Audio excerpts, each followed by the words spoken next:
Hola, yo soy doctor José Álvaro Pereira Gómez, profesor de oftalmología de la Escuela Paulista de Medicina de la Universidad Federal de São Paulo, Brasil.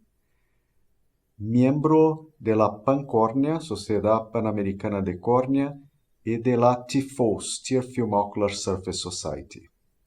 Y hoy yo estoy aquí para hablar de ojo seco, nuevos conceptos y diagnóstico. Este es mi lista de conflictos de interés. Bueno, como nosotros averiguamos, ojo seco afecta a millones de personas en todo el mundo, causando una serie de afecciones o consecuencias médicas, sociales y económicas. Solamente para usted tener una idea, 14 a 33% de la población presenta síntomas y signos de ojo seco. Ojo seco aumenta con la edad, es más frecuente en mujeres y la prevalencia cambia de acuerdo con la región o con el país.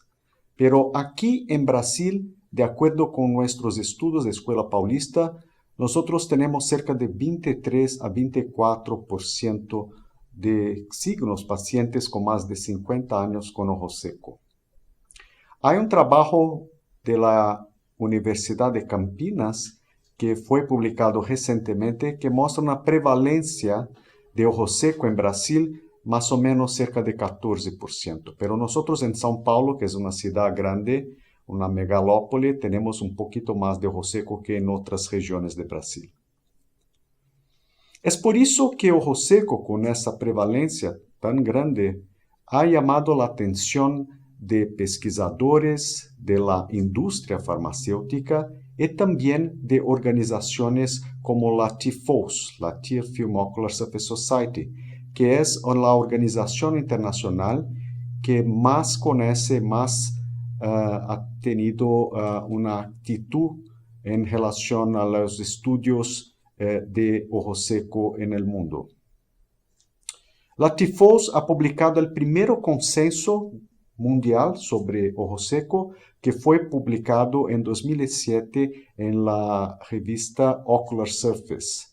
Y ahora, en 2017, ha hecho el segundo report de este consenso internacional sobre ojo seco. El TIFOS Dry Eye Workshop 2 revisó toda la literatura en los últimos 10 años e incluyó más o menos 150 miembros especialistas expertos en ojo seco de 23 países. Y por eso, de esta vez, el TIFOS Dry Eye Workshop 2 tuvo un contexto mucho más globalizado do que el primero. Y este fue publicado también en la revista de Ocular Surface 2017, que tuvo un aumento muy impresionante de las citaciones y del factor de impacto de la revista, que pasó de 3 y ahora es la segunda revista más citada en la literatura, con más o menos 9 de factor impacto. Bueno, nosotros en el TIFOS Dry Eye Workshop 2 revisamos la definición de ojo seco. Y como nosotros podemos mirar aquí, la definición de ojo seco parece muy compleja, muy larga, pero en verdad tiene aspectos muy importantes que nos ayudan a distinguir ojo seco de otras enfermedades de la superficie ocular. Primeramente, de acuerdo con la nueva definición, ojo seco es una enfermedad multifactorial de la superficie ocular caracterizada por la pérdida de la homeostasis de la película lacrimal y acompañada de síntomas donde nosotros tenemos la instabilidad de la película lacrimal e hiperosmolaridad juntamente con la inflamación de la superficie ocular, daño y alteraciones neurosensoriales, haciendo un papel muy importante en la fisiopatología del ojo seco. Bueno, aquí también es importante que nosotros nos prendamos en la relación de ojo seco con inflamación de la superficie ocular. Para nosotros comprendernos mejor la fisiopatología y esta definición, es importante que nosotros revisamos algunos conceptos de cómo funciona la superficie ocular. Y la superficie ocular es formada por la continuidad epitelial de la conjuntiva, limbo y córnea.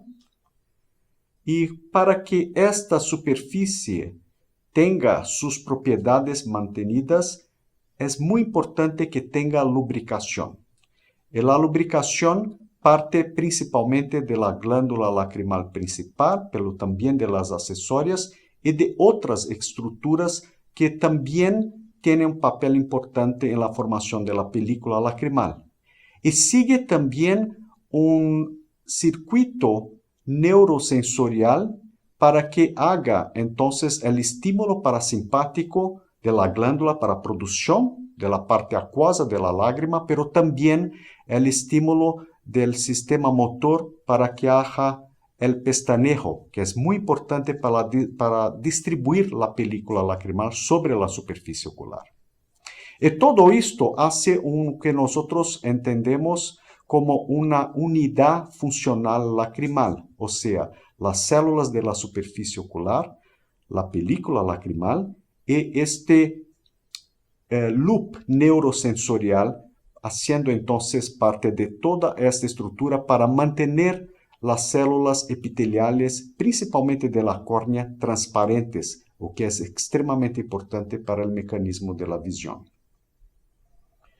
Pero la película lacrimal, de facto, es un poquito más compleja de lo que nosotros creemos.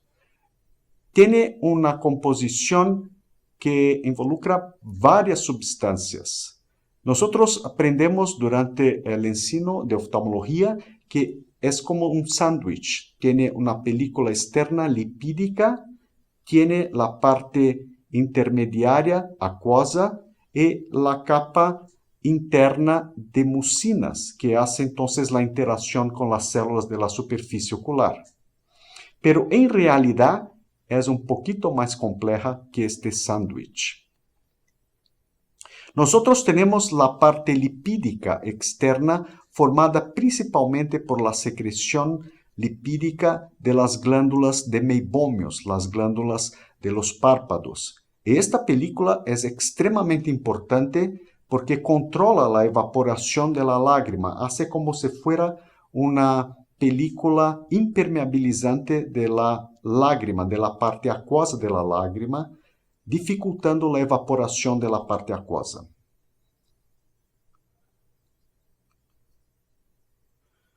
Después, en la parte acuosa de la lágrima, que es la gran parte de la lágrima, nosotros tenemos no solamente agua, pero una composición mixta con más de una centena de componentes como electrolitos, proteínas de defensa como lisozima, lactoferrina, albumina.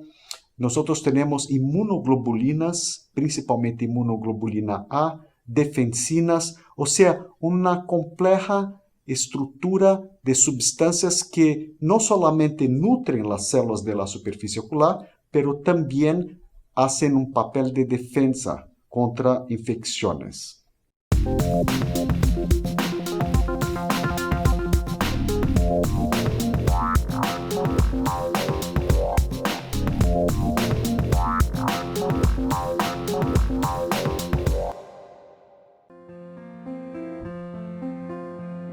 Un comprobado líder en la práctica de lentes especiales y ojo seco. Cuando la precisión importa.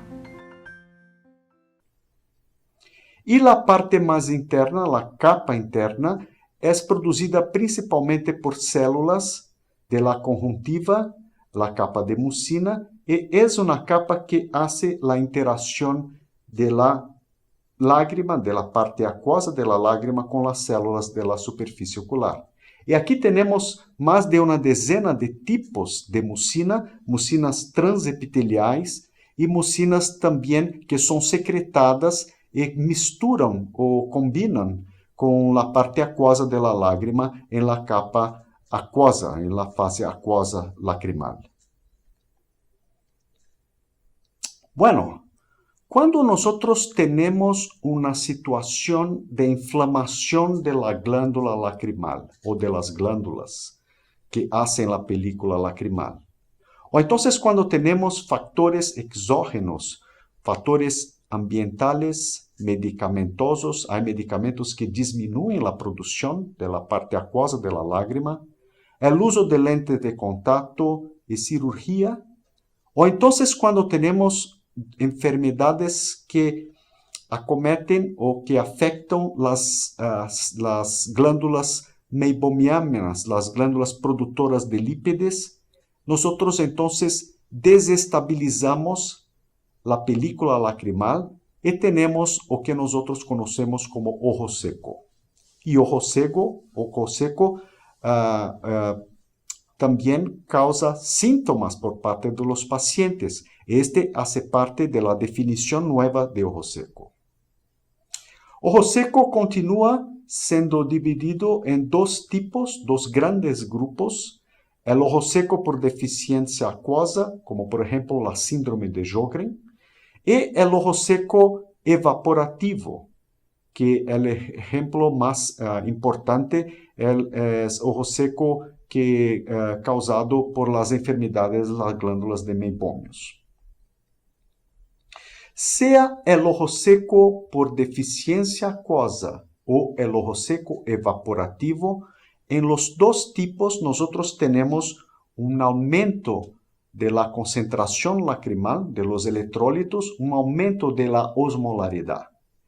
El aumento de la osmolaridad es extremadamente importante porque estimula receptores de osmolaridad que tenemos en la superficie ocular.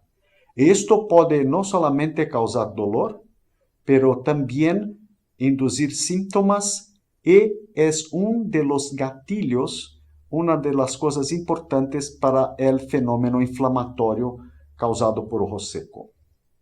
Es importante que nosotros también comprendamos que este efecto de la hiperosmolaridad puede ser verificada en modelos animales experimentales o entonces en la situación clínica, por ejemplo, con las personas que utilizan por mucho tiempo la computadora o entonces el smartphone.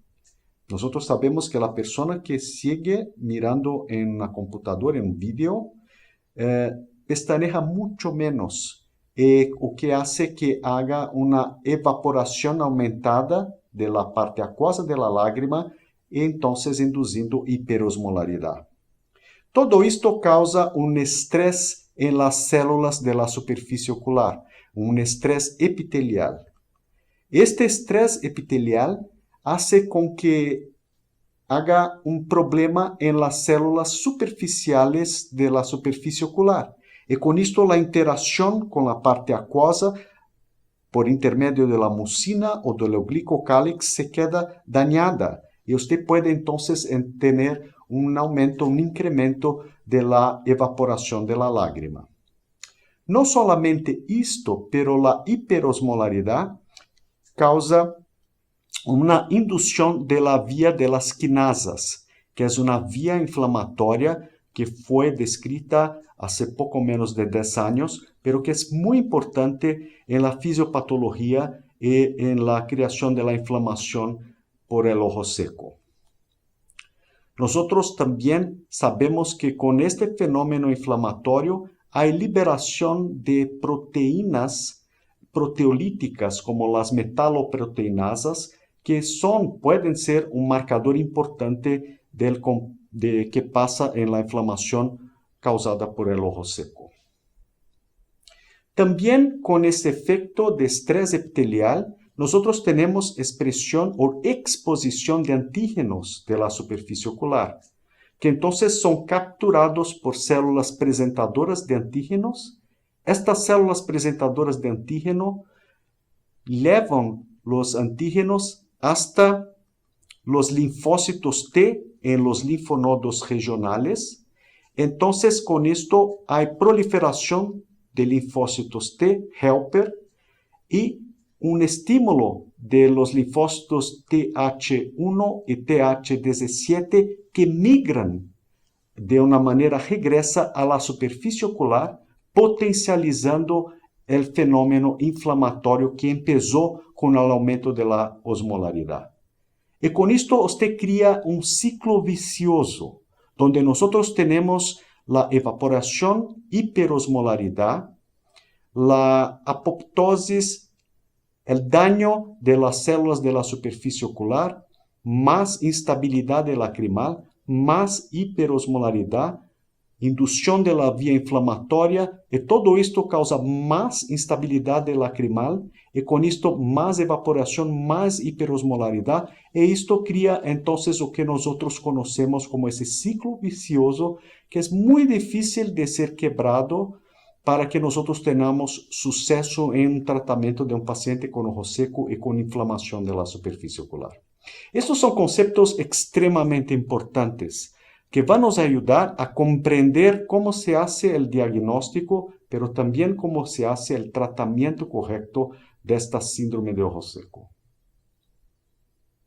¿Y cómo nosotros hacemos el diagnóstico de ojo seco? Bueno, tenemos una variedad enorme, muy grande de testes diagnósticos, porque ojo seco en verdad tiene una etiología multifactorial y muchas veces no tenemos una relación directa entre signos y síntomas.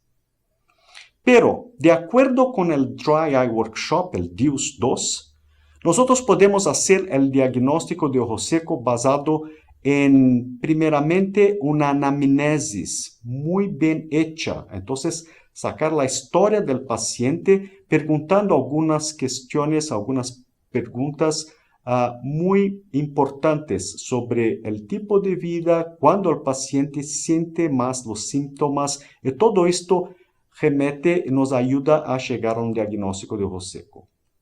Después, nosotros podemos utilizar la evaluación de los factores de riesgo, que son básicamente la edad, el uso de las medicaciones, el paciente de cirugías. Nosotros vamos a analizar algunos de estos factores de riesgo que también hacen parte o se suman a las cuestiones iniciales. Y después nosotros entonces lanzamos o damos al paciente un cuestionario de síntomas o de calidad de vida. Estos cuestionarios son validados con los testes de ojo seco. Entonces son muy importantes porque también nos ayuda a graduar el ojo seco sin empezar a hacer los exámenes. Usted puede dar un cuestionario cuando el paciente está guardando su consulta en la oficina y bueno, es muy importante. Entonces, una anamnesis y análisis de factor de riesgo y el cuestionario positivo para ojo seco, más un teste que puede ser sencillo, como la coloración, el teste del breakup time, el tiempo de ruptura de la película lacrimal, o entonces la osmolaridad, y usted entonces consigue llegar a un diagnóstico correcto de ojo seco. Después usted en la lámpara de hendidura diferencia ojo seco evaporativo de por deficiencia acuosa y ahí usted está listo para hacer la orientación terapéutica de su paciente.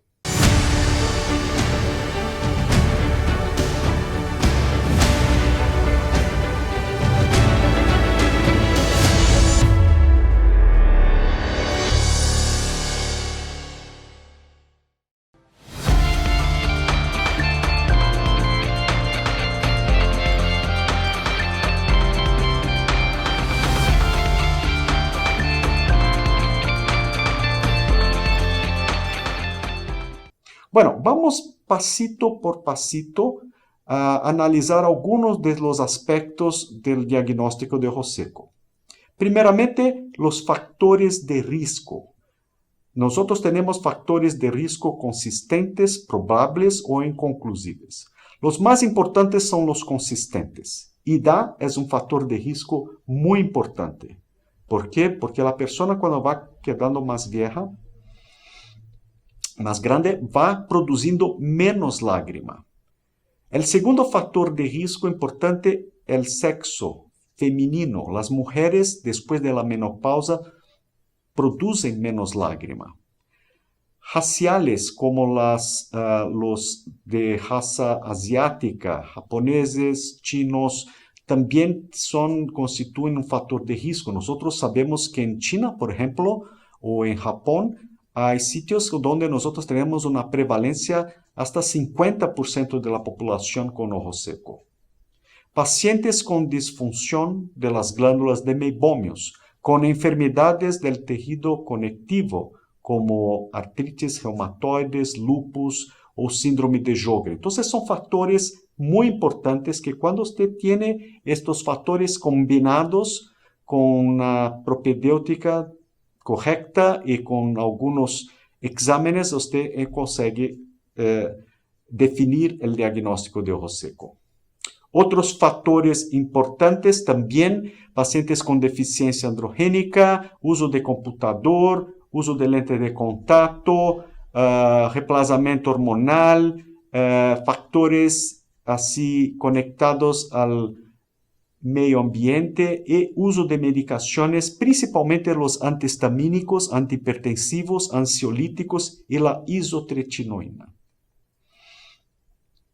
Después, los síntomas. Esto es algo importante. Nosotros, recuerden que comparando con otras enfermedades de la superficie ocular, ojo seco causa ojo rojo, el paciente siente secura, siente como una sensación de cuerpo extraño, pero no siente mucho prurido o entonces el ojo no pica tanto cuanto la alergia, por ejemplo. Hay pacientes también que se quejan mucho de la visión que se queda envasada durante el día. Y la fotosensibilidad también es uno de los síntomas importantes de ojo seco. Los cuestionarios de ojo seco tenemos muchos. Hay cuestionarios de 3, de 5 preguntas o cuestiones, pero lo más popular y más utilizado es el OSDI, Ocular Surface Disease Index, que fue un cuestionario preparado para la aprobación por FDA del Restasis, de la ciclosporina A. Este es un cuestionario que también usted termina con un valor que está asociado al grado de severidad del ojo seco. Y después de entonces hacermos todo eso, la propedéutica, la anamnesis, los análisis de los factores de riesgo, el cuestionario, nosotros vamos al examen de la biomicroscopía, donde es muy importante que nosotros conocemos el estatus de los párpados, la disfunción de la glándula de meibomios. Importante que nosotros hacemos la expresión de los párpados para ver la secreción lipídica, que analicemos la conjuntiva, cómo está la distribución de la lágrima, y también analicemos la película lacrimal.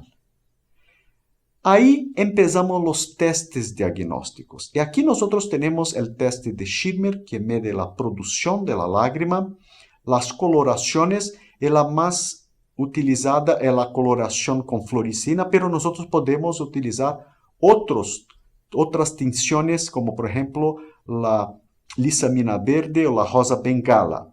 Pero con fluoresceína nosotros colhemos muchas informaciones y también podemos pegar la fluoresceína y avaliar el tiempo de ruptura de la capa de fluoresceína. Aquí en este video usted puede mirar que empieza a mostrar las manchitas negras en la capa de fluoresceína, que es exactamente el tiempo, mide el tiempo de ruptura de la película lacrimal.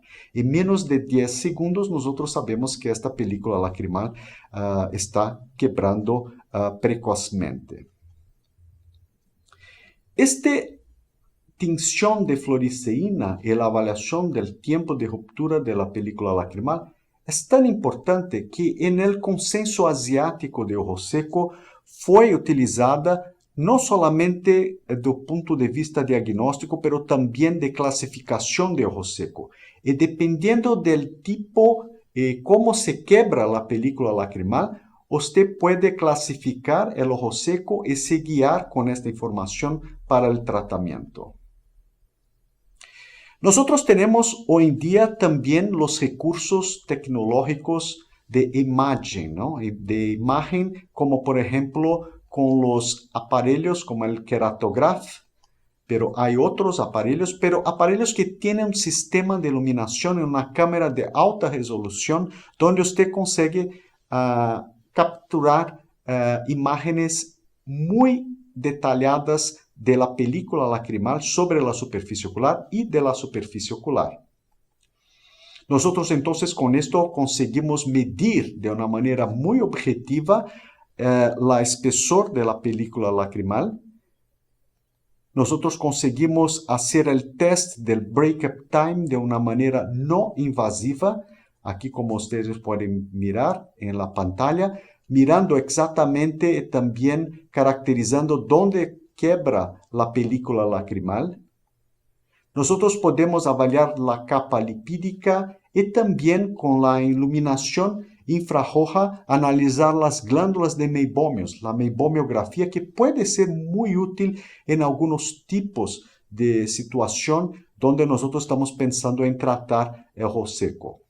Podemos también hacer una graduación del grado de atrofia de las glándulas de meibomios. Y podemos también graduar la inflamación basado en la evaluación y la graduación de la hiperemia de la conjuntiva.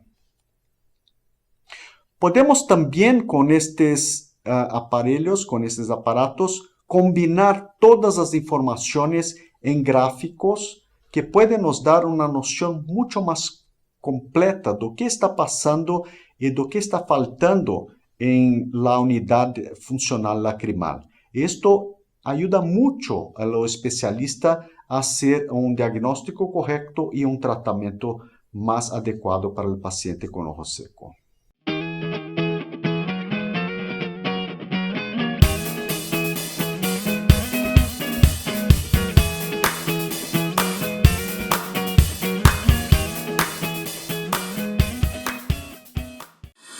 Custom stable lenses change lives. They're intuitive, they're powerful, and anyone can fit them. It's time to simplify.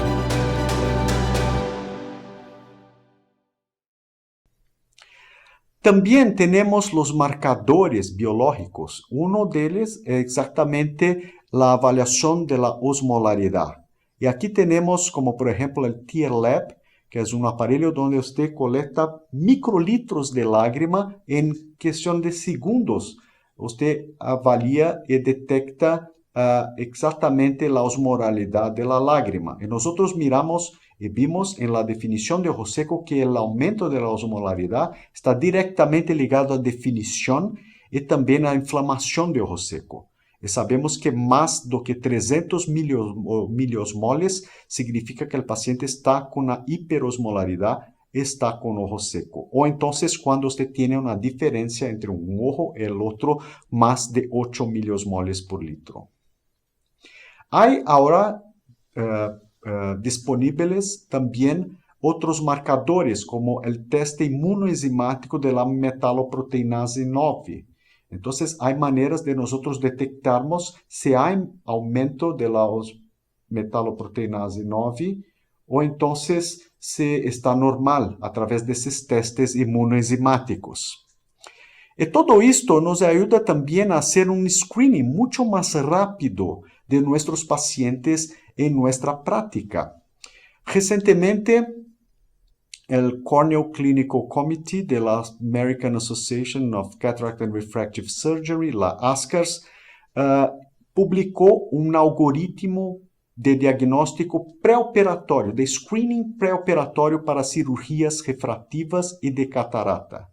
Esto usted puede hacer de una manera mucho más sencilla, haciendo solamente la evaluación de los síntomas o entonces uno de los siguientes testes que pueden ser hechos muy rápidamente, como la detección de la osmolaridad o de la metaloproteinasa. Entonces, con esto nosotros conseguimos hacer un screening rápido si el paciente tiene o no tiene ojo seco, y si tiene ojo seco debe tratar o entonces hacer una evaluación más detallada antes de hacer una cirugía que puede piorar el problema de ojo seco. Esto es muy importante y puede refletir en los resultados de cirugías que nosotros hacemos todo el día, como cirugía de catarata y cirugía refractiva.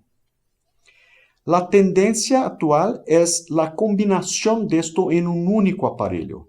Y el TLAB está combinando ahora la posibilidad de hacermos la osmolaridad y la metaloproteinasa en 2 minutos con solamente un chip. Esto va a ser entonces una perspectiva futura de mejorarmos y acelerarmos aún más el diagnóstico de ojo seco. Y finalmente, basado en el diagnóstico, nosotros entonces vamos a conseguir graduar, distinguirse más evaporativo por deficiencia acuosa, para entonces indicarnos el menor manejo, el mejor tratamiento de ojo seco. Y el tratamiento, de acuerdo con el DILS, sigue etapas 1, 2, 3, 4, de acuerdo con el tipo y el grado de severidad de esta enfermedad. Pero este es un objeto de una otra charla que va a completar esta charla de conceptos y diagnósticos. Antes de finalizar, yo gustaría de presentar un casito interesante de un paciente del sexo masculino, 40 años, que tenía quejas de desconforto ocular, secura, sensación de cuerpo extraño, entonces síntomas clásicos de ojo seco. Tenía una historia de inflamación ocular por más de 1 año y estaba tratando con gotas de lágrima artificial, vasoconstrictor tópico y corticosteroides tópicos. Bueno, tenía una visión de 20-50, 20-100, tenía un breakup time de 3 segundos, entonces un breakup time reducido. Recuérdense que abajo de 10, entonces son pacientes que presentan un breakup time disminuido, que significa muchas veces que tiene un ojo seco más evaporativo. Pero el test de producción lacrimal, el Schirmer, estaba bien, más o menos 9 en el ojo derecho, 2 en el ojo izquierdo. Y el OSDI, el cuestionario, 65, o que muestra un grado así de ojo seco moderado hasta severo. Entonces el paciente tenía síntomas de ojo seco que estaban interfiriendo en su calidad de vida. Aquí entonces la imagen del ojo derecho, un poco de hiperemia. En la evaluación de la lámpara de hendidura, nosotros detectamos que había una disfunción, una obstrucción de las glándulas de meibomios, un poquito de telangiectasias en la margen palpebral, aquí el ojo izquierdo lo mismo, y ahí entonces empezamos a analizar a través de los diagnósticos por imágenes. Y aquí nosotros detectamos la película lacrimal, el menisco lacrimal con una altura normal, 0.4, el ojo izquierdo. El tiempo de ruptura no invasiva de la película lacrimal estaba reducida, principalmente en el ojo izquierdo, cerca de 4 segundos, que es más o menos lo que el breakup time invasivo también nos mostraba. Aquí mostrando el grado de hiperemia de la conjuntiva un poco acima del normal en los 2 ojos, y muy interesante la meibomiografía mostrando una completa ausencia de las glándulas de meibomios. Este paciente tenía entonces una disfunción importante de las glándulas de meibomios, no tenía una capa lipídica buena o no tenía capa lipídica, o que entonces configuraba, explicaba o porqué de la resistencia en los tratamientos convencionales con gotas de lágrima artificial normal. Aquí el ojo derecho, mírense aquí el grading de la meibomiografía. Este paciente presentaba exactamente el grado más alto más elevado de atrofia de las glándulas de Meibomius. Entonces no tenía la película lipídica, de la capa lipídica de la lágrima. Entonces nosotros empezamos el tratamiento tratando del componente inflamatorio, también gotas que reemplazaban la capa lipídica de la lágrima, porque era necesaria para este caso, y el paciente presentóse entonces una mejora importante de la hiperemia. Aquí ustedes pueden mirar cómo mejoró el ojo, los síntomas, el OSDI también, los dos ojos. En los exámenes por imagen usted puede mirar aquí que el menisco lacrimal no cambió, pero lo que mejoró mucho fue el tiempo de ruptura de la película lacrimal en los dos ojos y los síntomas del paciente. Y para finalizar, para concluir esta charla, nosotros vimos que ojo seco es una enfermedad multifactorial que es acompañada de un aumento de la osmolaridad lacrimal e inflamación de la superficie ocular. Es muy importante la correlación de ojo seco con inflamación de la superficie ocular. El diagnóstico, usted tiene que tener una anamnesis, una historia muy completa del paciente, un análisis de los factores de riesgo y un cuestionario positivo para ojo seco y pelo menos un teste positivo, sea el teste del breakup time, sea la coloración o la tinción, sea la osmolaridad. También hoy en día nosotros contamos con la tecnología por imagen que ha desarrollado mucho y ha posibilitado una mejoría del diagnóstico. Y nuevos testes, incluyendo biomarcadores como la metaloproteinasa 9, también están siendo investigados y acelerando, mejorando el diagnóstico de ojo seco, que nos ayuda también no solamente a diagnosticar, pero a seguir nuestros pacientes después de iniciado el tratamiento. Yo gustaría de agradecer la oportunidad. Muchas gracias por su atención.